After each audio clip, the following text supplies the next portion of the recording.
Halo, selamat datang.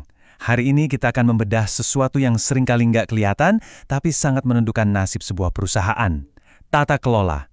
Anggap saja ini sebagai sistem operasi di balik layar yang menjaga bisnis tetap di jalurnya, atau malah bisa membuatnya hancur berantakan. Ini adalah cetak biru fundamental bagi setiap perusahaan yang mau bertahan lama. Coba deh Anda pikirin, kenapa ada perusahaan yang bisa berdiri kokoh puluhan tahun, sementara yang lain runtuh karena skandal? Kita semua ingat kasus seperti Enron kan? Kehancuran besar-besaran itu terjadi karena satu hal. Ada kekuatan fundamental yang hilang. Nah, kekuatan apa sih sebenarnya itu?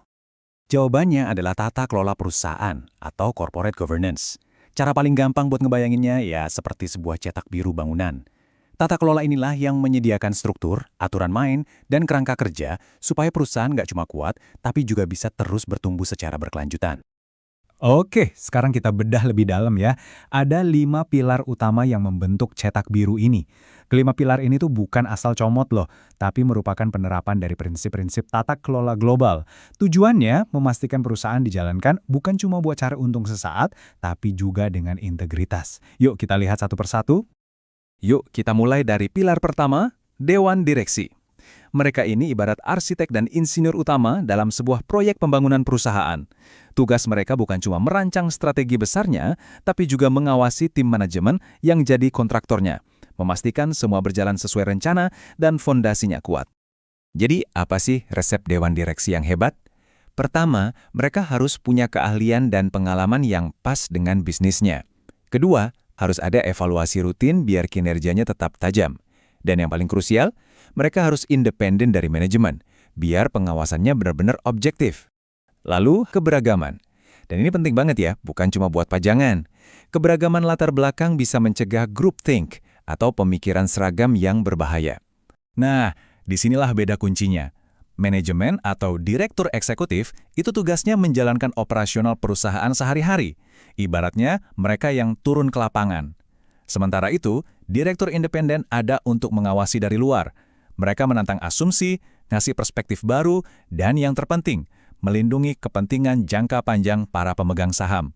Keseimbangan ini vital banget. Dan ini nih, konsep yang menarik banget. Independensi itu ternyata ada tanggal kedaluarsanya.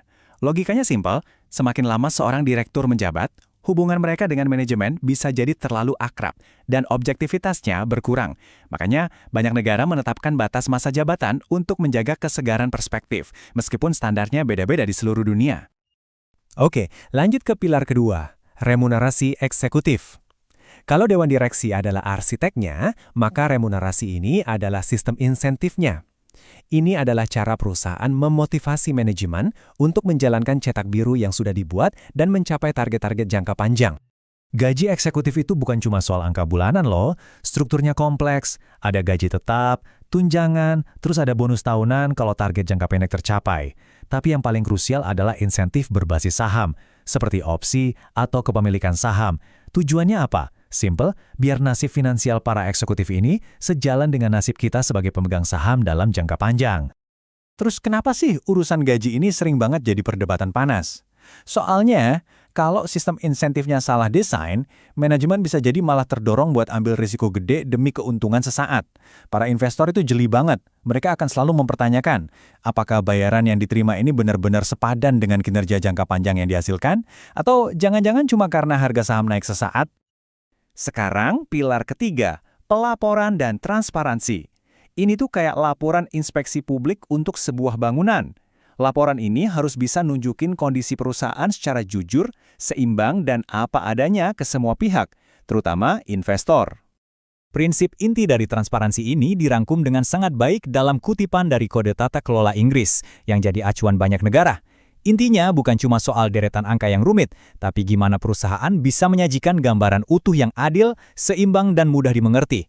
Inilah fondasi dari kepercayaan di pasar modal.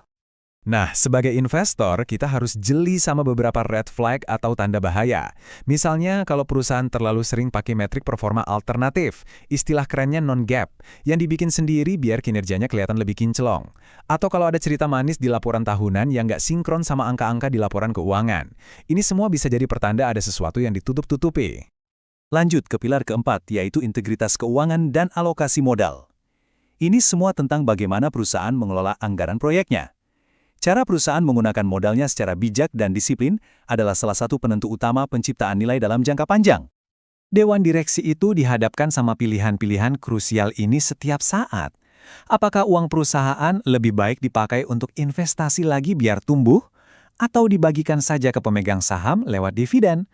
Setiap pilihan yang diambil itu ngasih sinyal kuat tentang strategi dan keyakinan mereka terhadap masa depan perusahaan, dan para investor membacanya dengan sangat teliti. Dan ini pilar pamungkas kita, etika bisnis. Anggap aja ini aturan bangunan yang nggak bisa ditawar sama sekali. Etika inilah yang pada akhirnya memberikan perusahaan izin untuk beroperasi dari masyarakat. Tanpa etika yang kuat, sebagus apapun laporan keuangannya, fondasi perusahaan itu sebenarnya rapuh. Tanggung jawab etis ini cakupannya luas banget, mulai dari menciptakan budaya kerja yang sehat, memperlakukan semua pihak dengan adil, menghindari praktik kotor seperti suap, sampai bayar pajak yang semestinya. Intinya, etika itu bukan lagi sekedar hiasan, tapi bagian dari manajemen risiko yang paling mendasar.